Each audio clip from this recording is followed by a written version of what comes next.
Good afternoon, everyone. I'm Neil Love from Research to Practice, and welcome to Meet the Professor.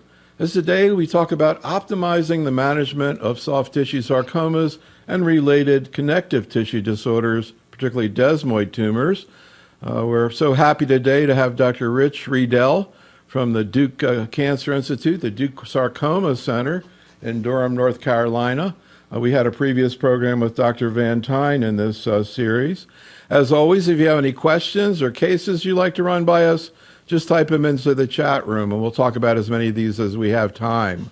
As always, we have a 1-minute pre and post survey for you to take. If you do that, we'll learn a little bit more about you and you'll get more out of this meeting. We do webinars all the time. I'm really looking forward to one this coming Thursday, same time, focusing on HCC, hepatocellular cancer, particularly the interesting idea of two really interesting first-line therapies and now adjuvant therapy for HCC. On July the 31st, we're going to be talking about a really important topic, high-risk hormone-sensitive non-metastatic prostate cancer, particularly the classic or amazing trial that was just presented at AUA by one of our faculty, Dr. Shore, the so-called EMBARK study. That should be very interesting. We talk all the time now about bispecifics. We just did a program on bispecifics and myeloma. Wednesday, August the 2nd, we'll be doing a program on bispecifics, particularly in follicular and diffuse large B-cell lymphoma. Then on August the 8th, we'll talk about new data sets in the management of metastatic pancreatic cancer. And on August the 10th, it's always going to be great to work with Professor Long from Australia. She seems to know everything about melanoma, and there's so much going on there now. If you're into audio programs, check out our Oncology Today podcast series, including a recent program on desmoid tumors with Dr. Gounder from Memorial Sloan Kettering. But today we're going to talk about the broad perspective of sarcomas, and we have three docs who are presenting cases from their practices. Dr. Boy, actually a sarcoma investigator from Stanford. Dr. Hussein down here in South Florida with us, a general medical oncologist who has a particular interest in sarcoma, and Dr. Thomas, who we know from when she was at MD Anderson heading their HCC department. Now she's doing general medical oncology in the Duke satellite situation there, and really great. Here's what we're going to do today. Really what I really want to do is make rounds with Dr. Riedel. This topic really is just so varied based on the type of tumor. I think the best way to learn about it is case-based learning. I don't know if we'll ever get to beyond that, but we do have a lot of great slides, as always, in the slide set. For if we don't get to them, you ought to check it out, particularly the issue of immunotherapy, but also desmoid tumors and what's going on there, targeted treatment, and there's also an appendix of a whole bunch of other things. But just let me, before we get started, Rich, maybe you could just talk a little bit about your clinical practice and how you got interested in this field. To me, and I think all oncologists, it's a little bit confusing. I'm curious what got you into it. Well, let me begin first, Neil, by thanking you for having me. It's certainly a pleasure to be here. I've been in the field now for 15 years. My clinical practice is solely focused on patients with soft tissue and bone sarcomas, as well as soft tissue tumors that fall within that realm, like desmoid tumors, for example, tenosynovial giant cell tumor. I got into the field almost by accident. Everything through residency and fellowship that I did was focused on lung cancer, but it turns out when it came time for looking at job opportunities, there was an opportunity at our institution to grow the sarcoma program, which really intrigued me.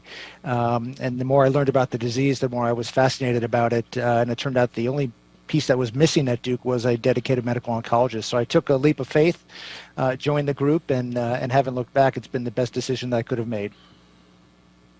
So yeah, I'm really curious to hear more about what that's like, but let's talk about some patients now to get started. And of course, in oncology in general, you mentioned you were interested initially in lung cancer. So certainly we talk about checkpoint inhibitors all the time in lung cancer, but not so much in sarcomas, except one scenario, alveolar cell sarcoma, soft tissue sarcoma. And we actually have a case from Dr. Boy, and actually Dr. Hussein had some questions about this. So we actually have an approval.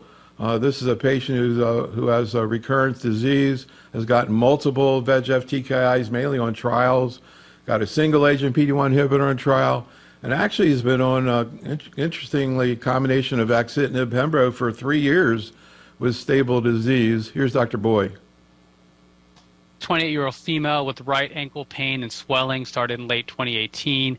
She had an MRI done, which showed a 5.9 centimeter mass behind her tibia, as well as multiple other nodules. PET CT and CT chest showed innumerable pulmonary nodules measuring up to 1.3 centimeters in size.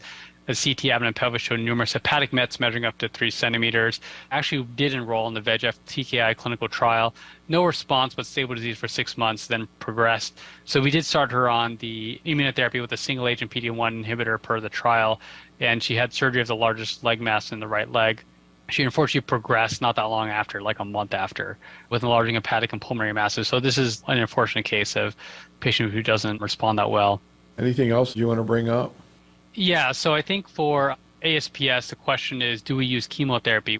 In new diagnosis ASPS patient, would you start with a VEGF inhibitor? Would you start with immunotherapy, or would you start with the combination VEGF TKI plus immunotherapy? We ran the phase 2 trial of atezolizumab, and it's really amazing that immune therapy has not really worked very well in sarcomas, but it seems in this type of sarcoma, it definitely showed very decent overall response rate. My question is, what's unique about this type of sarcoma, and how are we going to build on this atezo success story? Would we add chemotherapy like we do in almost all cancers now? Something like doxorubicin. So lots of questions there. I'll throw in, what about earlier stage disease, neoadjuvant, adjuvant, TKI, IO, both, etc.? Any thoughts? Well, I think they're all great questions, and my hope is that many of which can be answered in the context of future clinical trials. I don't think we have a full understanding as to why immunotherapy works in ASPS. We know from some initial work that was done by Dr. Breland Wilkie in Colorado. In fact, when she was at Miami, she ran the trial of axitinib and pembrolizumab. She then moved to Colorado. But in that study, a number of the responses were specifically seen in ASPS. And we have known for quite some time, largely from some work done at the NCI, that these multi-targeted TKIs, VEGF receptor inhibitors, have activity. Began with cediranib, then sunitinib. There's some data for pazopanib. But the combination together, it's unclear to me if the combination works better than either one alone. We have single-agent TKI studies, we have single-agent atezo study, and then we have the phase 2 combination with axitinib and pembrolizumab.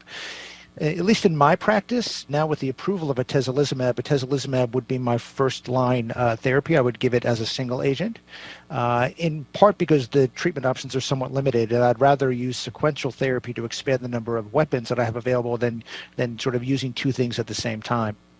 In the case that Dr. Bowie presented, somewhat interesting that they had gone through both single-agent immunotherapy as well as TKI, and it was only with the combination that they were able to get some degree of stability.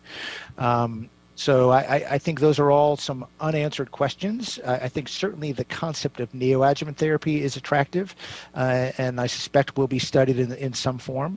It's also important to note that for this particular disease, there is a wide range in terms of clinical behavior. Patients can live up to 10 years with low volume indolent lung metastases that don't require any treatment. In contrast, there are individuals who can have rapidly progressive disease, which sounds like was the case with Dr. Bowie's patient. But certainly excited that both the use of TKI as well as immunotherapy can be used in this disease. To answer Dr. Hussein's question, we do not routinely use, or I'll say for myself, I do not routinely use conventional cytotoxic chemotherapy in this disease state. It just does not work.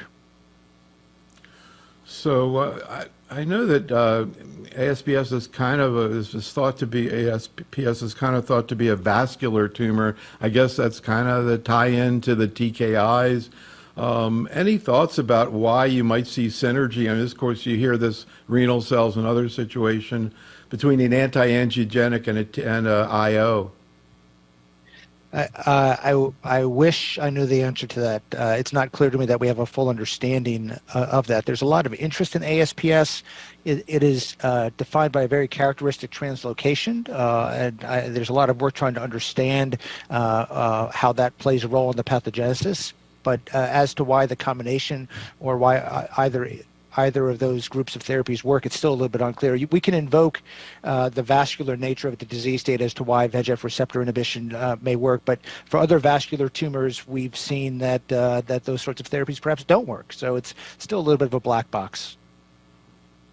So let's go into another case and kind of continuing this theme of IOs. Dr. Thomas has a 66-year-old man with a dedifferentiated chondrosarcoma. Anyhow, here's the case. I'm curious what you think about it. This patient actually ended up getting PD-1 pembrolizumab maintenance after chemotherapy. Right knee pain. He got a good imaging workup really right away that showed both kind of a chondroid lesion in the bone with this adjacent, quote, soft tissue component with a pathologic fracture. He underwent this extensive resection, 13 centimeter dedifferentiated chondrosarcoma, PD-L1 2+, somewhat unusual for sarcomas. We received 4 cycles of doxorubicin and cisplatin. And now he's on this pembrolizumab as maintenance. So this was a recommendation from our sarcoma specialist. So the main question I would have for the sarcoma specialist is how long would they continue the pembrolizumab? You know, we really don't have any level 1 evidence in the sarcomas. Any other questions? You know, I find them such a challenging group of tumors. They're all so different. They have these strange behaviors sometimes. I would love to know from the specialist is where do they feel the field is going as far as understanding the biology, if not of all sarcomas, because they are so heterogeneous, but of some of the more common ones, these liposarcomas. I feel like we give these patients the traditional regimens, and at best they may slow them down, but I don't feel like we've made a lot of progress. So I don't know whether you share her frustration. I'm sure to some extent you do. Before you get into that, can you let's talk a little bit about chondrosarcoma, the biology, clinical presentation, and what you think about this case? Well, this is an interesting case. It's a dedifferentiated chondrosarcoma. Most chondrosarcomas are of the conventional subtype, and the conventional chondrosarcomas are basically a surgically treated disease. There is no approved systemic therapy. Dedifferentiated chondrosarcoma, at least guidelines currently recommend that they be treated in a similar fashion to osteosarcoma, which is why Dr. Thomas used cisplatin and doxorubicin. So I applaud her approach from a conventional chemotherapy standpoint. The use of pembrolizumab as maintenance therapy is interesting. As she correctly points out, we don't have evidence to support that. I probably, if this patient were at our institution, I probably would have stopped after the chemotherapy and watched. And I don't think we have data currently that PD-L1 by IHC is predictive of response to immunotherapy. I'm a little surprised that she was able to get it paid for, to be quite honest. But if it works and or provides benefit, then I think that's great for the patient. In terms of how long to continue it, I don't think we know the answer to that. A lot of times we will extrapolate from our colleagues in melanoma. We'll treat to best response and typically stop at 2 years, for example, but I don't think we know. I think the concept of maintenance therapy in sarcoma is something that has been explored in soft tissue sarcoma years ago, looking at mTOR inhibition as part of the SUCCEED study. The SUCCEED study, though, was a failure and did not confirm the benefit of maintenance therapy. Hard to know in this world of checkpoint inhibition whether or not that's going to play a meaningful role or not in this case, but time will tell. I just actually noticed that this patient had an IDH2 mutation. You know, we saw IDH inhibitors first coming into AML, now biliary tract cancers. Do you see this in any sarcomas? Do IDH inhibitors work in those patients? We see IDH mutations in chondrosarcoma. In fact, I would be more enthusiastic about an IDH inhibitor than I would about checkpoint inhibition. In fact, in NCCN, they do have compendia listed IDH inhibitor for those with mutations. So I think that is certainly an option that can be considered with subsequent lines of therapy upon progression. So you'll have to pass that on to Dr. Thomas. Before you get into her more general question, just kind of curious, I always seem like I'm asking this all the time, about the chemotherapy shortage that's going on right now. To what extent has that affected you at Duke? Are you getting questions from people in practice about it, and what are you doing? It's currently affecting our patients who require cisplatin as well as patients with methotrexate. And both of those agents are used in patients with osteosarcoma. So it has been a challenge. At least 2 patients come to mind currently who I am treating with curative intent, MAP chemotherapy, both of which use methotrexate and cisplatin. And so we have some medication stockpiled. Duke is, and I'm sure other academic institutions are looking at alternative sources. Our institution has required stoppage dose limits. So instead of 12 grams per meter squared of methotrexate, which is standard, we're mandated to stop at 8. So we're trying to be somewhat strategic and share the limited supply, but it has been a challenge. What about Dr. Thomas's questions about just her frustration with the lack of what she perceives to be progress? Anything exciting or encouraging you can say to get her a little bit more interested or optimistic? I think she's articulated the frustration that many of us in the sarcoma field have felt for many years. We've had a lot of clinical trials. We've tried a lot of combinations, for example, to try to improve over single agent doxorubicin for frontline metastatic disease without success. But we are starting to move the needle, and I think we've been challenged in the past in part because the way we designed our clinical trials. We would allow any soft tissue sarcoma to enroll, and that we now know encompasses more than 150 different histologic subtypes.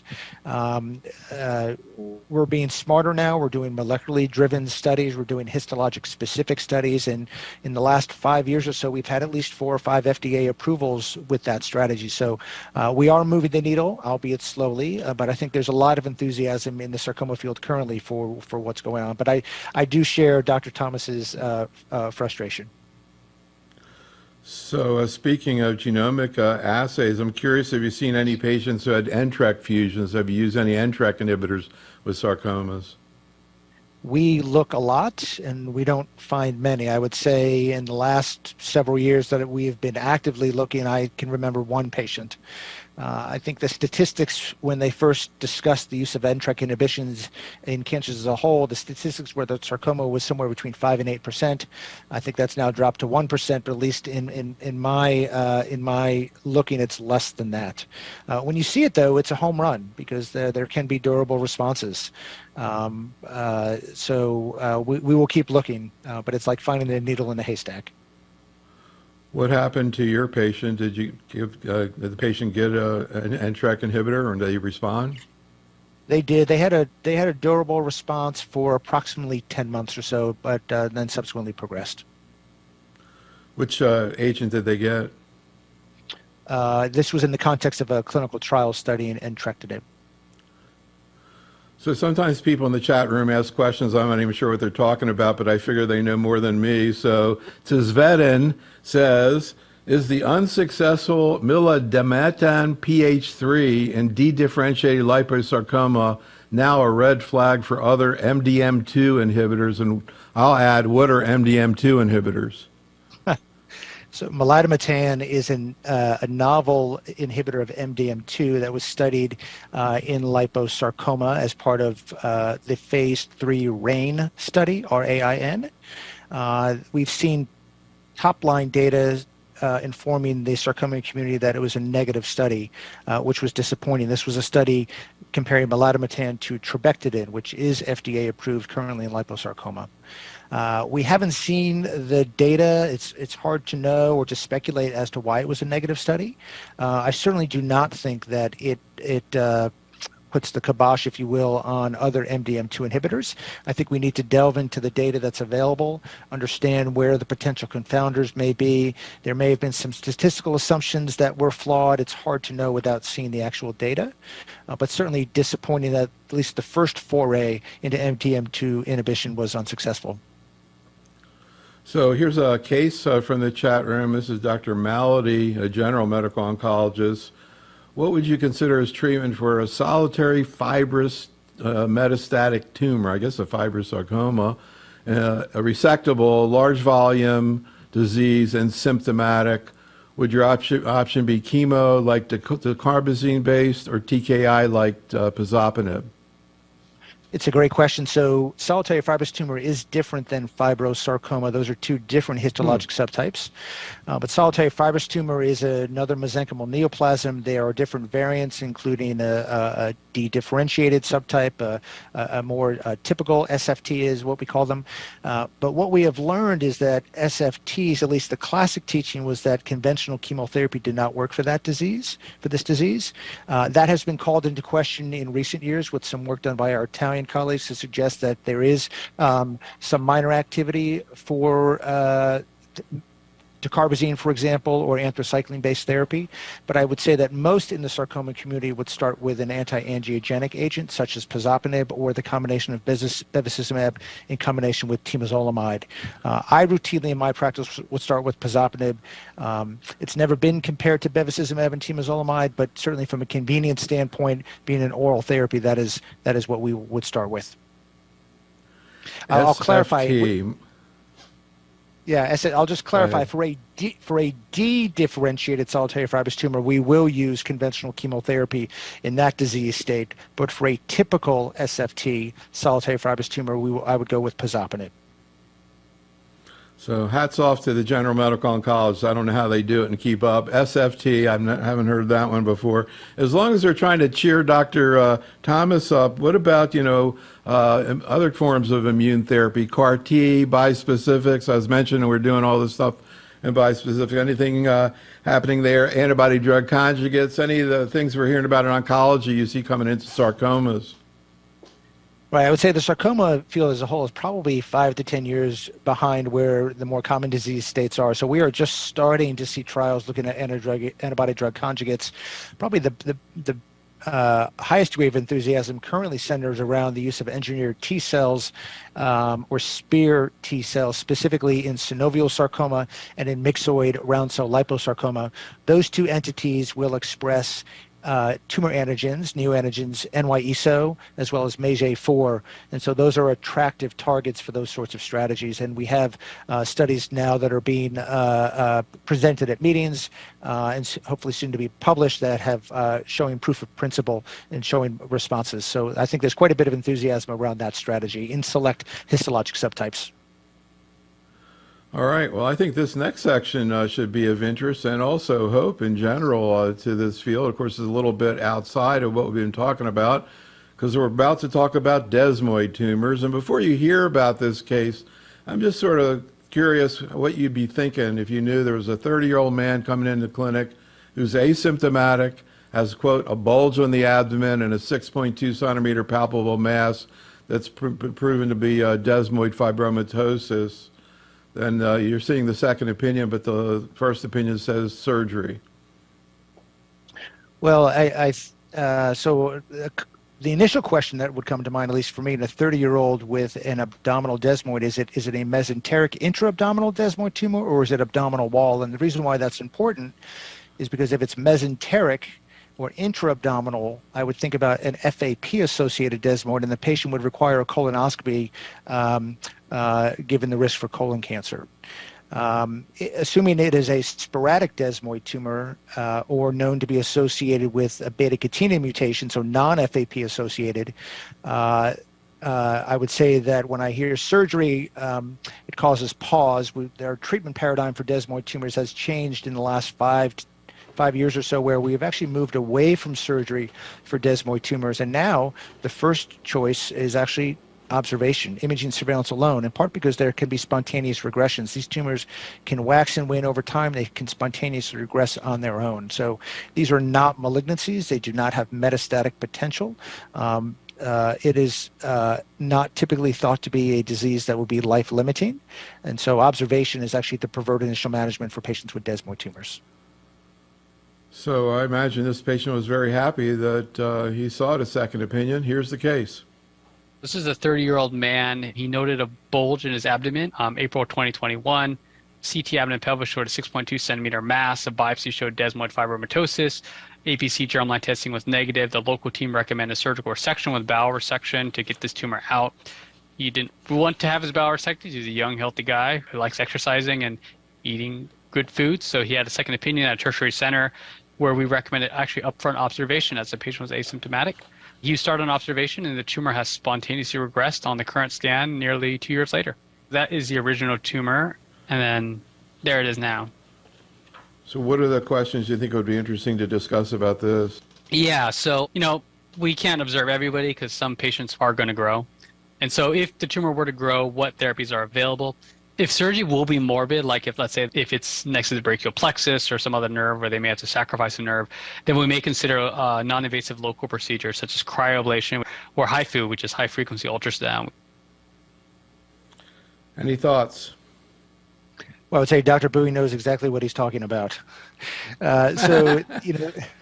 There are, I completely agree. So if you find yourself in a situation where you need to consider treatment for an individual, systemic therapy really is the first choice over surgery. I think the one situation in which surgery is still considered for desmoids is for a small abdominal wall desmoid tumor where the morbidity is expected to be minimal. In the absence of that, it's observation and then typically consideration for medical therapy. From a medical therapy standpoint, there are a number of potential options. Sorafenib, not FDA approved, but NCCN compendia listed. That's based initially on a single institution study from Memorial Sloan Kettering that then turned into a phase 3 study published in the New England Journal, showing a response rate of 33%. What was interesting about that study, though, was that there was a placebo arm, and the placebo arm showed a response rate of 20%. Again, speaking to the fact why observation is preferred. But I think sorafenib is certainly a reasonable treatment option. For mesenteric desmoids, if they are growing, I will often jump to an anthracycline-based regimen and consider a regimen of doxorubicin in combination with dacarbazine. There is retrospective data saying that response rates for anthracycline-based regimens can approach 50%. So I get a little concerned if I have a growing and or symptomatic mesenteric desmoid, and I will often start with an anthracycline, but certainly sorafenib or an anthracycline would be my first two choices for currently available therapies.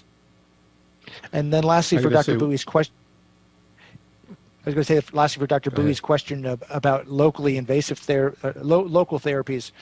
Certainly radiation therapy can be considered. Radiation can control desmoid tumors, although in a 40-year-old who's dealing with a non-life-threatening disease, my enthusiasm for that would be lower given the risk for secondary malignancy. Cryoablation is certainly an option. In some centers, such as Stanford, HIFU can be considered. At least at our center at Duke, we will routinely consider cryoablation for desmoids in easily accessible locations for which morbidity would be limited.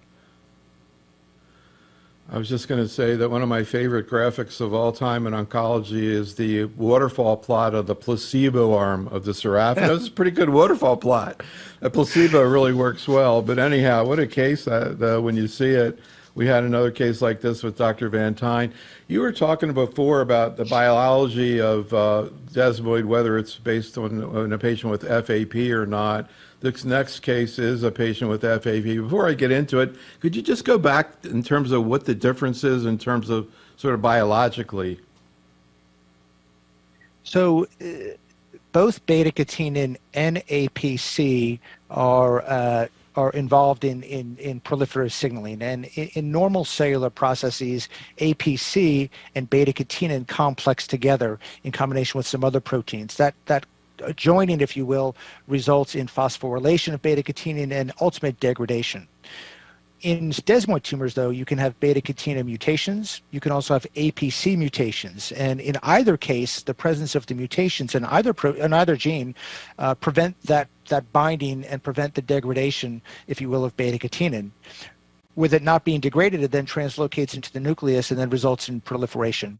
So that's why the Wnt signaling pathway, at least recently, has been thought to play a role, and as a result, also Notch signaling. The Notch and Wnt signaling pathway have quite a bit of crosstalk, and in fact, in clinical trials, there is ongoing efforts looking at what are called gamma secretase inhibitors, which prevent the intracellular signaling of Notch, prevent the cleavage of Notch, resulting in the intracellular movement of Notch to drive proliferation. And gamma secretase inhibitors now are being looked at in desmoid tumors. And in fact, nirogacestat is a study, an agent that was just published in the New England Journal showing promising activity. And we're going to talk about that in a second. But let's get into this next case. This is a patient with FAP, and interestingly, she had a surgical excision of 3 simultaneous colon cancers followed by adjuvant capecitabine. And on follow-up, she's found to have a rapidly enlarging mass, but in fact, this turns out to be a desmoid. Here's Dr. Bowie. This is another desmoid patient, a 40-year-old female with history of FAP. She had a colectomy for multiple primary colorectal cancers. About a year later, found a rapidly enlarging tumor, which is eventually found to be a desmoid tumor, abutting the iliac and mesenteric vessels. We started her on chemotherapy because she had just massively progressive disease, had a great response after 6 cycles. After she maxed out on that therapy, we switched her to sorafenib, and she continues with a great response. So if you look at her scans, it's pretty amazing. This was when they first saw it after colorectal cancer surgery. So they thought maybe she had colorectal recurrence. So this is prior to her biopsies. That was what it looked like. Look at it like then. 4 months, look how giant it is. It's her entire abdomen. If she came in complaining that it felt like she was pregnant with a huge belly, and it was all desmoid tumor, basically filling up her abdomen. So we treated her with chemo. After 4 cycles, it shrunk down some. You can actually see her spleen and her liver and her intestines now. That's after 1 year of sorafenib. What are the questions you have about this case? So is chemotherapy used in desmoid tumor? There's another question about can surgery stimulate desmoid tumor growth? There's actually a new agent, the gamma secretase inhibitors, nirogacestat. In retrospect, if we had this drug a few years ago, would I have done nirogacestat? A patient of mine I know was on MS Contin, Norco every 6 hours. Within 3 weeks, she was off all her pain meds. And the tumor hadn't really shrank all that much. So I think even if this tumor isn't shrinking, it can really improve symptoms. Based on the clinical data of the recently published phase 2 trial, if this will be the first line option for patients with symptomatic tumors. Or should we use it neoadjuvantly? Should we try to take patients to surgery eventually? Or should we just leave them on nirogacestat? And also another question is, how long do you have to treat patients with nirogacestat for? Can they stop it after a year? And then another important question was that there is a risk of ovarian failure with nirogacestat. So do you feel like you're on rounds and everybody's throwing a million questions at you, except it's really only one person? There's certainly a lot of information there, but this is I have seen this in practice as well. These FAP-associated mesenteric desmoids can be very aggressive, and I completely agree with Dr. Bowie's initial approach of considering an anthracycline doublet, doxorubicin in combination with dacarbazine. I would have done the same thing here. It looks like they had modest response, but had some pretty significant improvement in symptoms. We do see that. So the tumors don't need to shrink to have symptomatic improvement. They then followed with consolidation sorafenib, and it sounds like the patient is doing quite well. So certainly happy to hear that. In the context of nirogacestat, I think nirogacestat, should it be FDA approved as the first gamma secretase inhibitor to be approved, I think that certainly will likely become a preferred agent. As Dr. Bowie pointed out, ovarian dysfunction is something that we need to be mindful of, particularly for our women of childbearing potential. That in and of itself wouldn't preclude me from considering it in a male, for example. So we'll do one more case of desmoid. I don't know, I just find this so fascinating, particularly the recent nirogacestat story and the fact that there was an advocacy group that was really involved in getting the DeFi trial going to get nirogacestat. I remember when I sat down a couple of months ago with Dr. Gounder, and I was like, we're scheduled to talk for an hour and 45 minutes. I'm like, what are we going to talk about? And after an hour and 45 minutes, we were still going. So anyhow, I just find it fascinating. Let's hear one more case. This is back to Dr. Hussein, who's got a 36-year-old man. Here's the case. Very nice. 36-year-old man. For a couple of years, his wife will tell him that your posture is not normal. You are tilting towards one side. And they really didn't know why. And after a long time, the wife could see a mass protruding from his back. Biopsy showed desmoid, the tumor huge. By the MRI, it showed a 12-13 centimeter by 6-7 centimeter. We started him on sorafenib, stabilization of the disease. And then after that, it increased in size and he started having some symptoms in terms of pain. He started on liposomal doxorubicin. He received a total of 9 cycles with good cardiac function. My questions to the faculty here, what is the real role of liposomal doxorubicin? Is it considered a second line?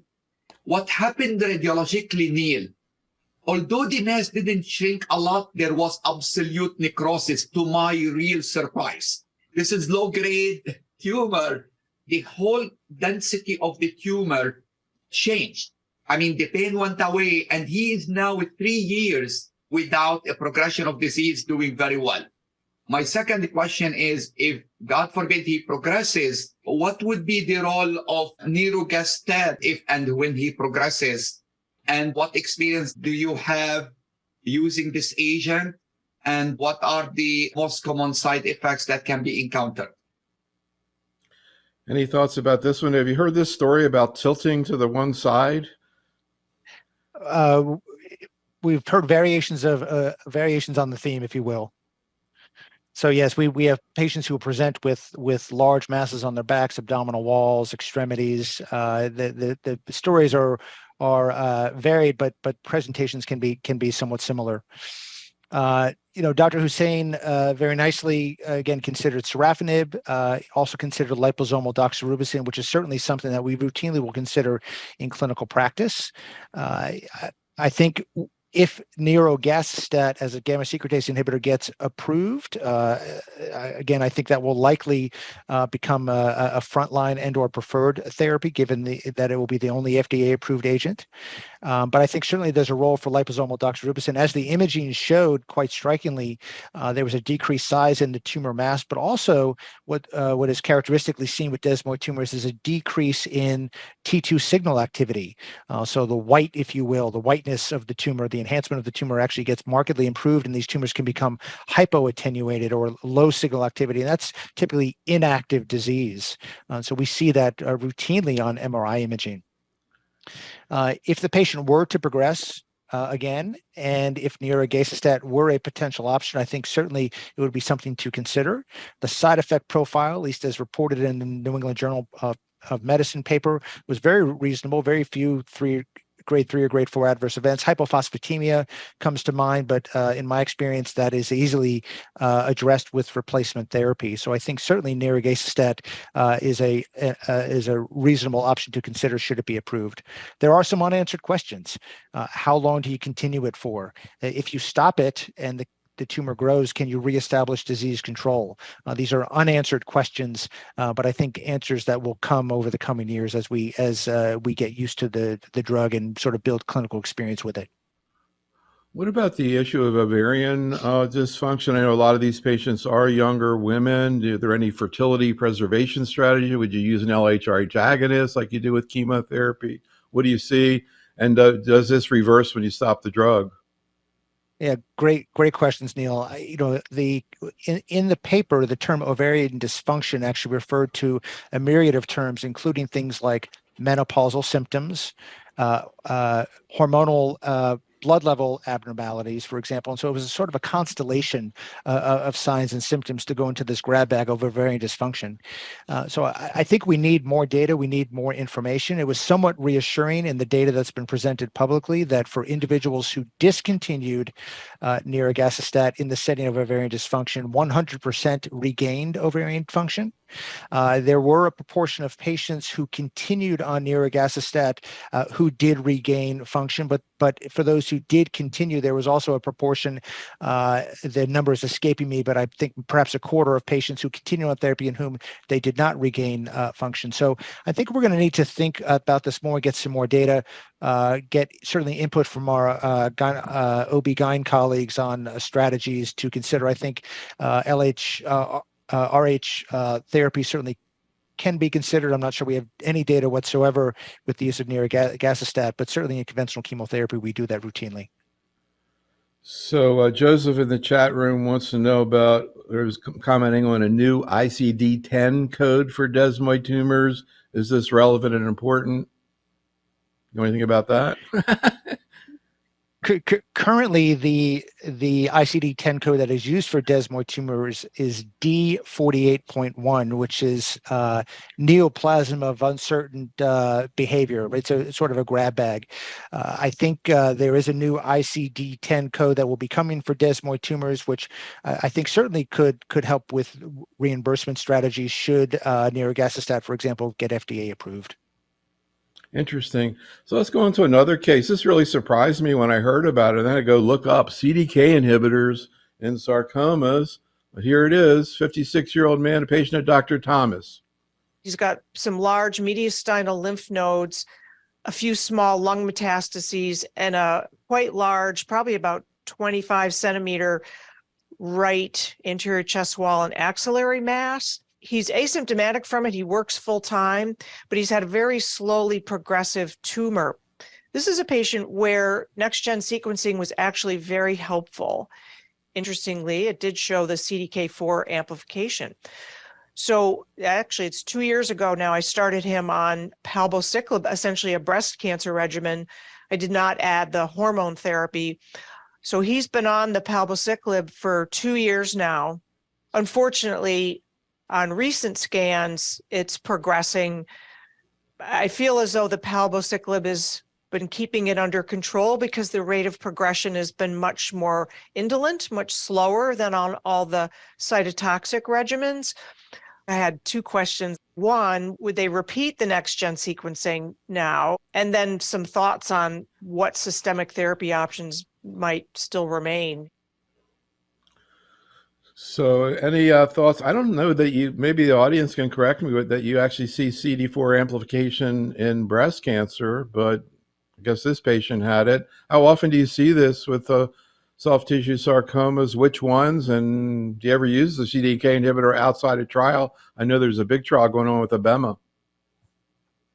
Well, we do see CDK4 amplification specifically in liposarcomas. We also see MDM2 amplification, which is in part why there's a lot of enthusiasm about both MDM2 inhibitors as well as CDK4/6 inhibition in liposarcoma. So it doesn't surprise me per se that amplification was seen on next generation sequencing.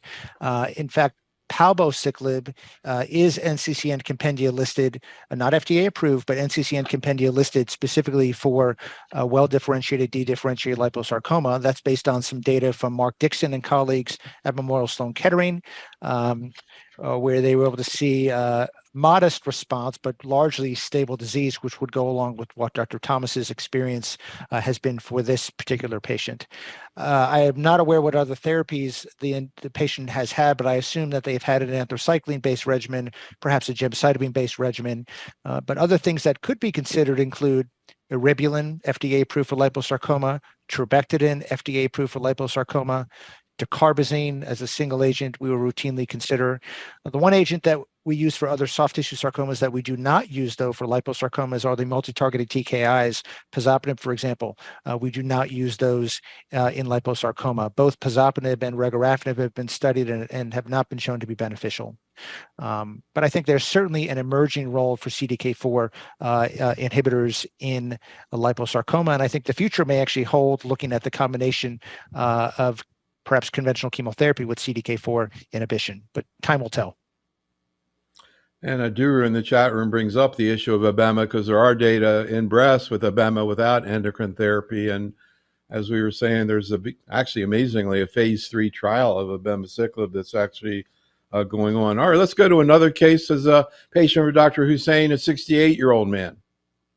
This is a 68-year-old man who for the last 6 to 9 months has been complaining of abdominal pain and weight loss of around 10 pounds.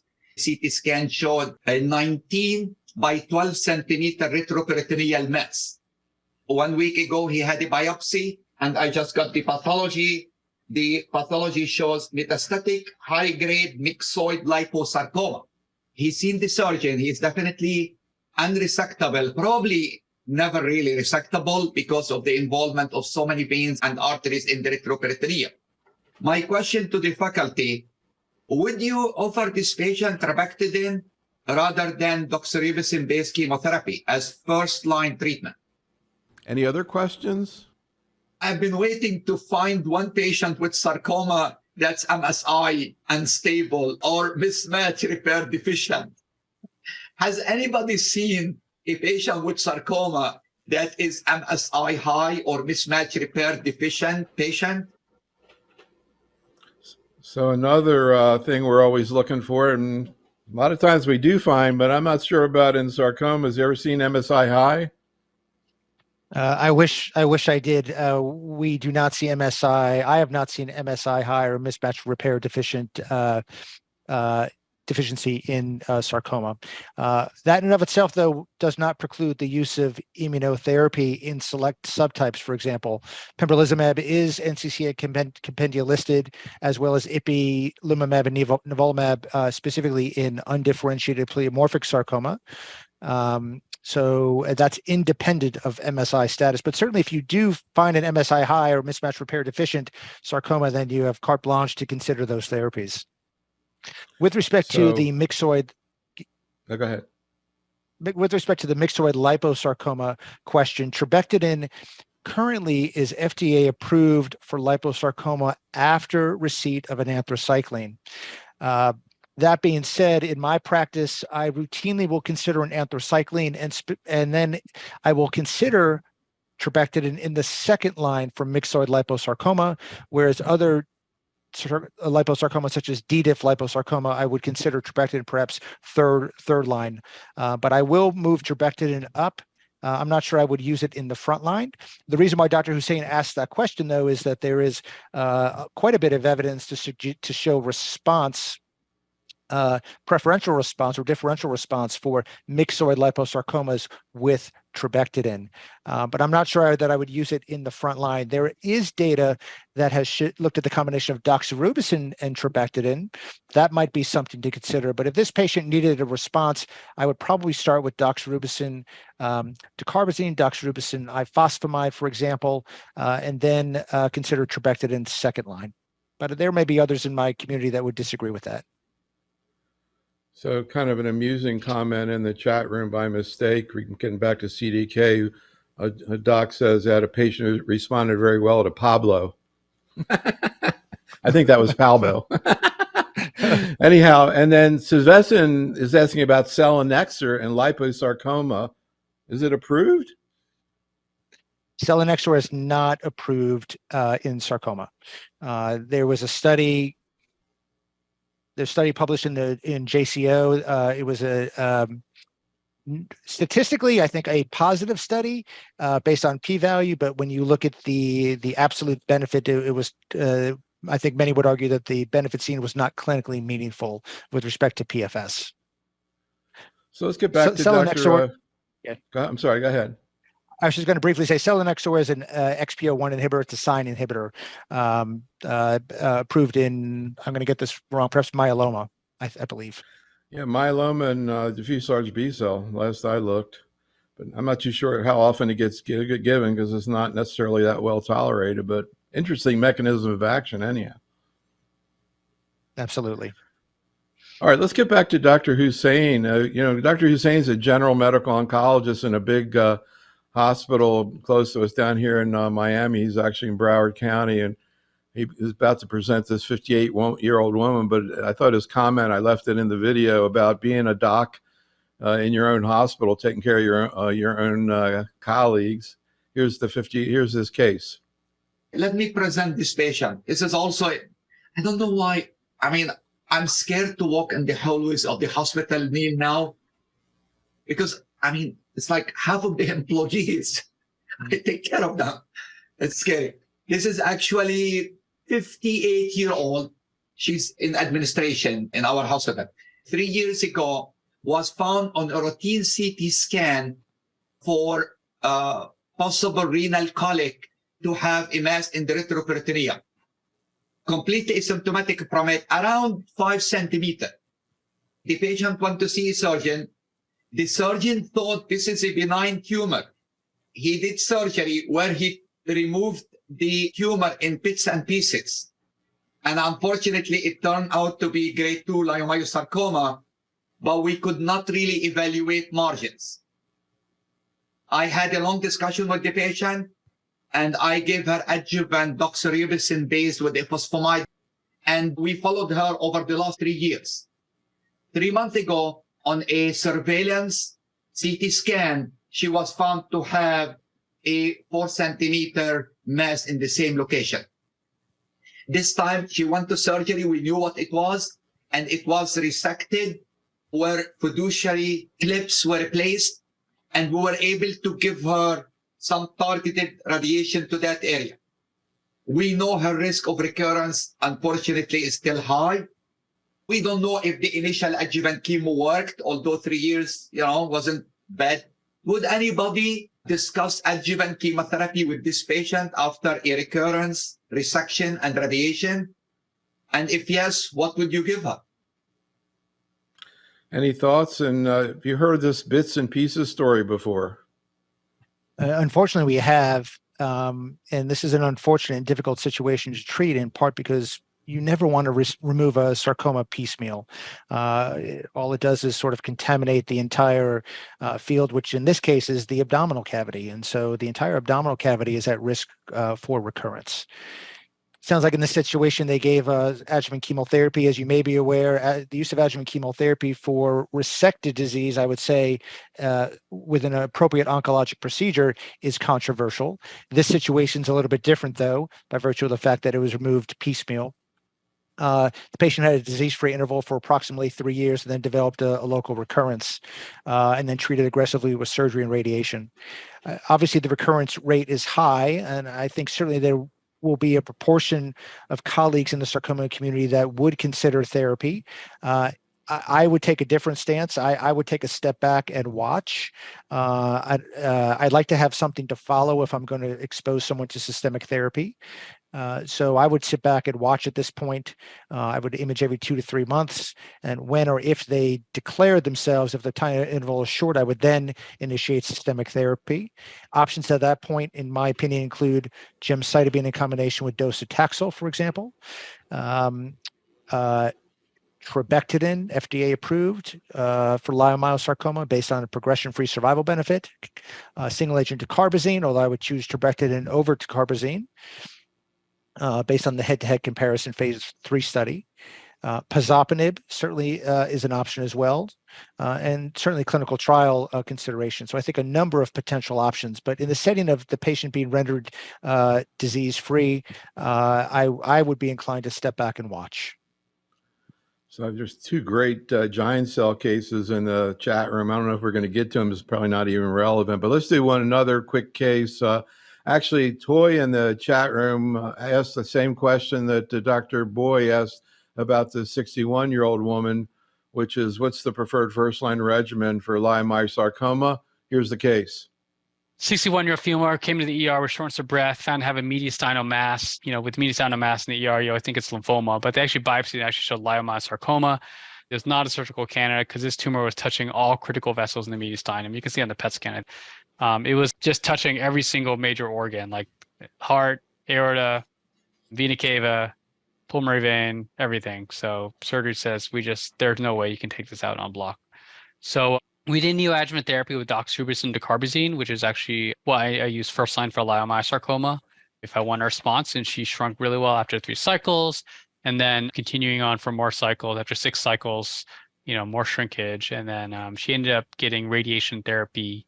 She got 8 cycles of doxorubicin dacarbazine with significant shrinkage in the mass, got consolidation radiation therapy, and is continuing on single agent dacarbazine. I just saw her a few weeks ago, and she's doing well. So what are the questions you have about this case? So I think the first thing is, what is first-line therapy for metastatic soft tissue sarcoma? And how about in this case, and any thoughts about this case? Well, again, Dr. Bowie knows what he's doing. I would say for the vast majority of patients with soft tissue sarcomas, if the disease burden is low and the patient is minimally or asymptomatic, frontline therapy, first-line therapy is single-agent doxorubicin. I will consider an anthracycline combination, doxorubicin in combination with ifosfamide, doxorubicin in combination with dacarbazine, if the burden of disease is high, if there's a pending visceral crisis, or if there's a significant symptom burden. In this particular case, based on the imaging, I completely agree with an anthracycline combination, and I completely agree with doxorubicin dacarbazine. Historically, everyone would get doxorubicin ifosfamide, but we've actually learned that for extrauterine leiomyosarcomas, that ifosfamide actually doesn't provide much benefit. So for extrauterine leiomyosarcomas, it's dacarbazine with doxorubicin, not ifosfamide. So I completely agree with Dr. Bowie. So I'll see if we can slip in a little bit of gist here. This is a patient of Dr. Boy also, 44-year-old man. Here's the case. 44-year-old man presented with shortness of breath to the ER, found to have a hemoglobin of 4.2. EGD, colon, capsule endoscopy showed a submucosal mass in the small bowel. CT chest and pelvis showed a multilobulated mass inseparable from the pelvic small bowel. Got a biopsy, 7-centimeter mass showing a GIST. He started imatinib at 400 milligrams. It was stable, so they resected it, showing an 8.5 centimeter tumor with no mitotic rate. NGS actually showed a KIT exon 9 mutation. So he started on double dose imatinib, 400 milligrams BID. This is just a couple months ago, and he's still in remission. The first question is, what are the indications for adjuvant imatinib? They use the numbers 5 and 10. So if the tumor size and the mitotic rate is both over 5, then you would give imatinib because it seems to decrease your risk of local recurrence because the recurrence risk is high enough. Or if the tumor size or the mitotic rate, so this is the or, so if 10 or 10, then you would give it. His is 8.5, so it's less than 10, but it's more than 5, but the mitotic rate is less than 5. So in this case, you would consider not giving it. The next question is, how long do we give it for? So that was the initial CT before starting imatinib, single dose, and then after that, it was about the same size, didn't shrink at all. That just shows to show you that we should have doubled the dose because this mutation is resistant to imatinib in general. So if knowing that information up front, it would have been helpful to shrink the tumor more. So you could probably spend about 20 minutes talking about the case, but bottom line, any thoughts? Well, I'll just mention a couple comments quickly. So at resection, the comment was that the mitotic rate was 0. In my opinion, that is hard to interpret because the patient had received neoadjuvant imatinib, which could suppress the mitotic rate. So for a tumor that was 8.5 centimeters in size with a mitotic rate of 0, but had received neoadjuvant imatinib, I'm not sure I would have confidence in saying that they don't need adjuvant therapy. In fact, I would make the argument that if you don't have a mitotic rate prior to starting therapy, I actually then assume that it's high, and I would have considered adjuvant therapy even in the setting of a mitotic rate of 0. Interesting. So we had a case in the chat room, again, a little bit outside our field, but it sounds like this person maybe could use some input. This is Zeolin. Malignant giant cell tumor, T9, a 30-year-old woman, G3 for V and H383 mutation, resected June 2022, no Mets. Recurred May 2023 locally in the setting of second trimester pregnancy. Patient wants to keep the baby, had resection in the second trimester, delivered the baby, and now about to start RT, except the CT scan shows pulmonary Mets. So, question mark, systemic treatment options, chemo, Doxil, cis, any role of denosumab? So just make sure I understand the diagnosis. It's a giant cell tumor of bone. Seems like it. Okay, so for giant cell tumor of bone, the only FDA-approved therapy currently is denosumab, and that is what I would consider in this case. Do you see objective responses to it? Absolutely, absolutely. Interesting. So I think we actually had a patient who's on denosumab, another giant cell tumor. This is from Marzina. Young patient, locally advanced giant cell tumor of the spine, stable for several years on denosumab, now presents with multiple lung nodules consistent with metastatic disease, pulmonary symptoms. What comes after denosumab, assuming she gets biopsied? Yeah, that now is a challenge. There is some historical data for interferon. In fact, prior to denosumab, we would do interferon, but that would be a challenging situation. I don't have an easy answer for that. Conventional chemotherapy does not typically work in this disease. So I think we're caught between a rock and a hard place. I certainly would look at clinical trial options. All right, I'm going to see if I can squeeze one more GIST case in here. I know that's certainly not an uncommon situation, so we want to provide a little bit of input as well. This is a 65-year-old man, a patient of Dr. Thomas.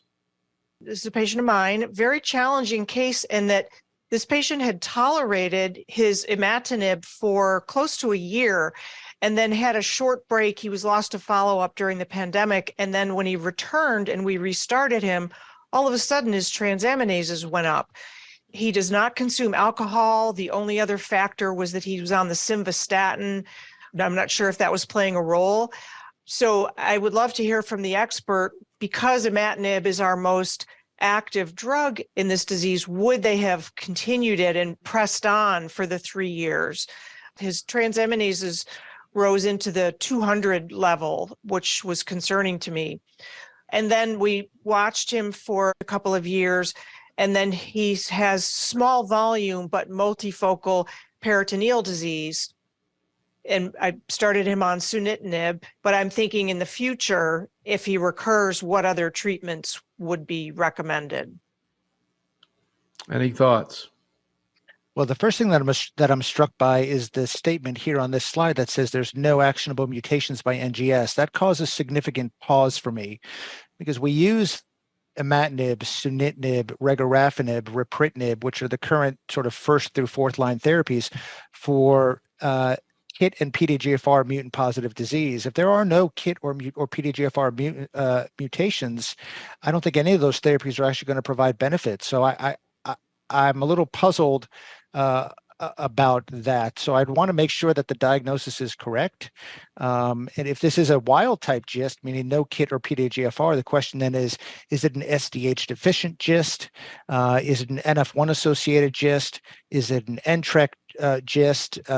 Some of those things, if not all of them, should have been captured by NGS. So I'm a little puzzled by that. Assuming that there is a KIT and or PDGFR mutant positive disease, I would reconsider challenge with imatinib. I would start at 100 milligrams, which is the lowest dose. If they get in trouble on that, well, then you've proven that they can't tolerate it.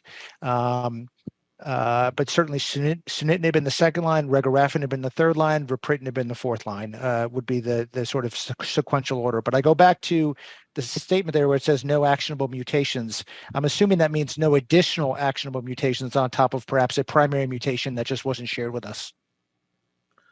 So very interesting. So thanks so much, Dr. Riedel, for working with us today and sharing your experience and knowledge. Audience, thank you for attending. Come on back on Thursday. We've got a lot to talk about with HCC. Be safe, stay well, have a great night. Thanks so much, Rich. Thank you. Bye-bye.